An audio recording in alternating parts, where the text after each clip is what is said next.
रुद्रपुर शहर में निर्मला और रमा अपनी माँ लता देवी के साथ रहती थी। बचपन से ही रमा बहुत सुंदर थी। वह दूसरी और निर्मला का रंग थोड़ा सांवला था। इसी तरह समय बीत रहा था और रमा और निर्मला जब बड़ी हो गई थी। रमा सुंदर थी, इसीलिए मोहित को रमा पसंद आ गई और उसकी शादी बड़े परिवार में हो गई। वहीं दूसरी और निर्मला की शादी एक मजदूर से हो गई। निर्मला का भी मन था कि उसकी शादी भी एक बड़े परिवार में हो, लेकिन टूटी हुई झोपड़ी में ही उसे अब अपना सारा जीवन बिताना था। शायद वही ईश्वर से यही सब लिखवा के लाई थी। वहीं दूसरी ओर रमा का स्वागत बहुत ठाट बाट से हुआ। उसकी सास और ननद ने उसे ढेर सारे गिफ्ट दिए। एक दिन की बात है, निर्मला बाजार जा रही होती है, तभी रमा एक ज्वेलरी शॉप से बाहर निकलती है। उसके हाथ में बहुत से सारे ज्वेलरी बॉक्स थे। निर्मला रमा को देखकर बहुत खुश होती है। रमा, दीदी आप कहाँ जा रही हो? निर्मला, बस यहाँ बाजार से सब्जी लेने आई थी। रमा, दीदी मेरे यहाँ तो बहुत सारे नौकर हैं, सफाई के लिए अलग, खाना बनाने के लिए अलग, कपड़े धोने के लिए अलग, और दो तो माली हैं, सब नौकर ही करते हैं। निर्मला, अच्छा बढ़िया है रमा। दीदी 3 दिन बाद हमारी 1 मंथ एनिवर्सरी है, बहुत बड़ी पार्टी है। आप मुझे अपने घर का एड्रेस दे दो, मैं कार्ड देने आऊंगी। इसी बहाने आपका घर भी देख लूंगी। निर्मला रमा को अपने घर का पता बता देती है। 2 दिन बाद रमा स्टाइलिश कपड़े पहने, चश्मा लगाए, लंबी हील्स पहने निर्मला के घर पहुंचती है। अरे बहन, तू तो बिल्कुल पहचान में नहीं आ रही है। वह बहन को अंदर बिठाती है। निर्मला, अरे बहन, तू तो बिल्कुल पहचान में नहीं आ रही है।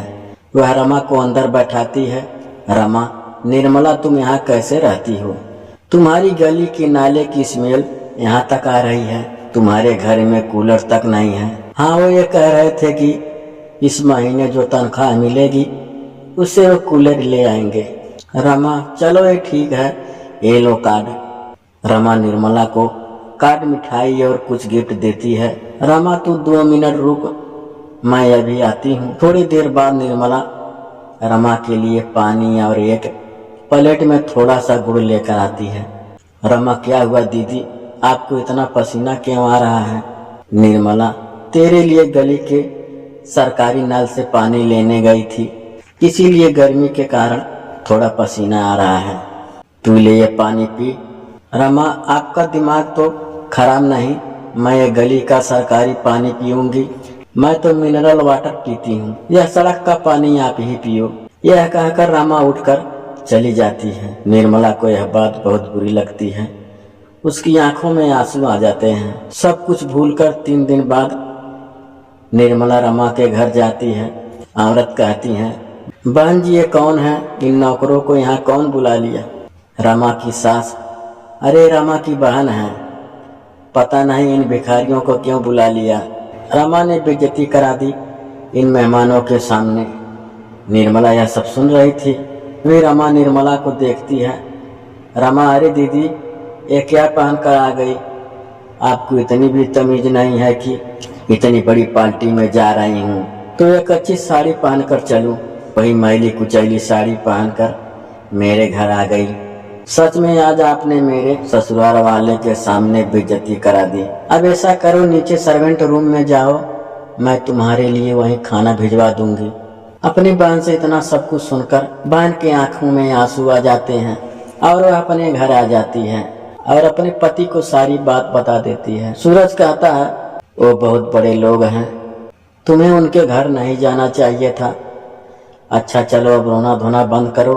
निर्मला कहती है, जी मैं कई दिनों से सोच रही हूँ क्यों ना मैं भी कुछ काम करना शुरू कर दूं, जिससे हमारी भी कमाई दुगनी हो जाए। सूरज कहता है, ठीक है, जैसा तुम्हें ठीक लगे। अगले दिन से रमा जगह जगह जाकर काम ढूंढने लगती है। उसके एक दर्जी की दुकान में काम मिल जाती है और उसकी कमाई दुगनी हो जाती है। सारे खर्चे निकालकर उसके पास 20,000 रुपए बच जाते हैं। जिससे वह एक सिलाई मशीन लेकर लेडीज सूट सिलने लगती है। दिन में वह नौकरी करती और शाम को घर आकर सूट सिलती। 10 सूट सिलने के बाद वह संडे को बाजार जाती है और कई दुकानों पर अपने सिले हुए लेडीज सूट दिखाती है, लेकिन कोई भी दुकानदार उसका सामान नहीं खरीदता। वह निराश होकर घर आ जाती है। निर्मला कहती है, सुनिए जी, आज एक भी दुकानदार ने मेरा सूट नहीं खरीदा। शायद हमारे नसीब में गरीबी रहना ही लिखा है। सूरज, तुम चिंता मत करो, ऐसा करते हैं, कल मैं भी तुम्हारे साथ चलता हूँ। अगले दिन भी निर्मला और सूरज मार्केट में घूमते रहते हैं। तभी एक दुकानदार ने उसे बुलाया। अरे बहन जी, मेरा सूट का सप्लायर अपने गांव चला गया, जिस वजह से मेरे ग्राहक वापस जा रहे हैं।